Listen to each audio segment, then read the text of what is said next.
Nestas circunstâncias de combinação de calor com secura, a planta, a videira, muitas vezes fica numa situação de desequilíbrio fisiológico. É por isso essencial utilizar uma gestão do stress hídrico a que a planta está sujeita através da utilização de um sistema de irrigação. Aqui não estamos a falar daquilo que se entende habitualmente por rega, estamos a falar da gestão do stress hídrico da planta.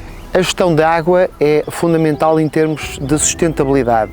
Nós temos aqui desde 2002 ensaiado um ensaio de rega em colaboração com a Advid, que instalou um ensaio com 3 modalidades, uma não regada e 2 regadas com diferentes dotações de rega, e portanto nós no fundo neste ensaio ao longo deste tempo, ao longo dos últimos 21 anos, conseguimos fazer uma monitorização daquilo que se está a passar em termos do uso e da eficiência da água na planta, fazemos a gestão e a medição da água na cultura e depois fazemos no fundo uma estratégia de rega deficitária, ou seja, nós não repomos toda a água que a planta perde, mas apenas uma fração, uma parte daquilo que ela perde por evapotranspiração e, no fundo, comparamos estas 3 diferentes modalidades. Portanto, nesta modalidade não regada é claramente visível os efeitos do stress hídrico na planta, não só em termos da folhagem, que está bastante seca, como podem ver, mas também ao nível dos cachos.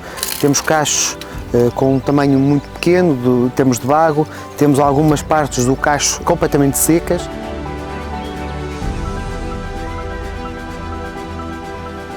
Estamos aqui na parcela, numa das modalidades regadas, e podemos ver que o resultado final é completamente diferente daquele que víamos na modalidade não regada.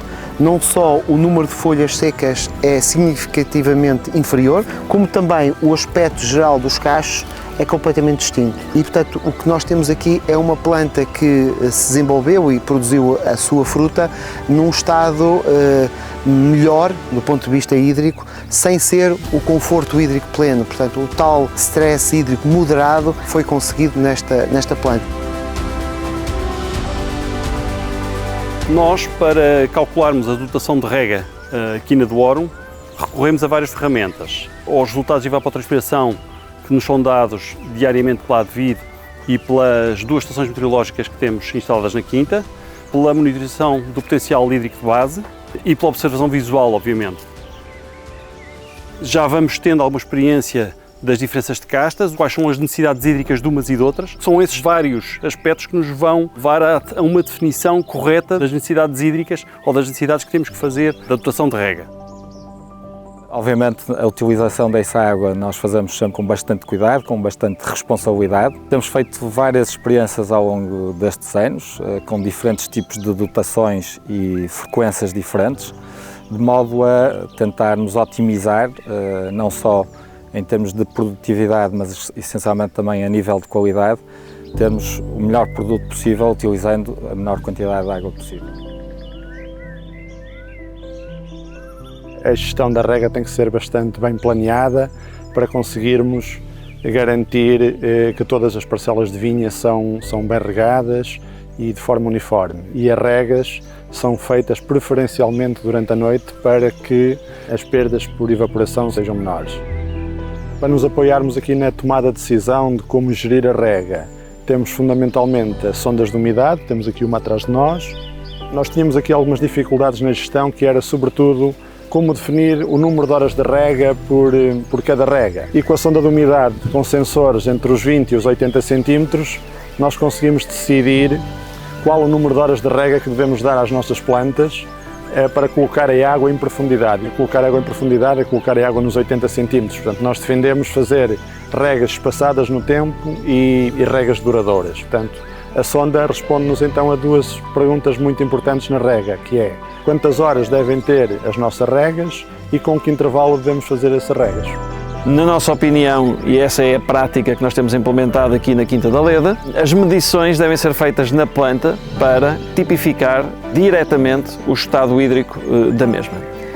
Isto faz-se com o uso de câmaras de pressão e medições do potencial basal foliar, medições feitas durante a madrugada, na altura em que os vasos condutores da planta estão em equilíbrio hidráulico com o solo e em que a medição do potencial na planta representa a força que a planta tem que exercer para retirar a água do solo. Para fazermos a monitorização da água na planta utilizamos este método, que é a medição de potencial hídrico foliar. Normalmente fazemos esta leitura de madrugada, portanto fazemos o potencial hídrico de base. Esta técnica consiste em, vamos tirar uma folha da videira e com a câmara de pressão de Scholander vamos determinar a pressão que é necessária exercer na folha até vermos os primeiros sinais de seiva a sair aqui no pecíolo. Podemos referir que a água tem um papel determinante, quer na regulação do crescimento vegetativo, quer em princípios de fotossíntese e também em princípios de funcionamento bioquímico por parte da planta. Nós temos que ter atenção que, se queremos ter um uso eficiente por parte da água, devemos conhecer muito bem este ponto de equilíbrio. Na prática, nós sabemos que quando temos um excesso de água ou um déficit muito elevado de água na planta, ambos os extremos desta equação são prejudiciais para o resultado final que queremos do ponto de vista qualitativo pela planta. O ponto que nos interessa está situado no meio e, para determinar este ponto de equilíbrio, no fundo esta virtude de utilização da água, nós temos que recorrer obrigatoriamente a um conjunto de ferramentas, tecnologias, conhecimento que nos permitem ter um uso eficiente da água e permitem, sobretudo, que a videira tenha uma maximização do seu uso, no fundo, uma maior eficiência de uso de água pela planta, ou seja, trabalhar o mais possível com o menos de input possível relativamente à água.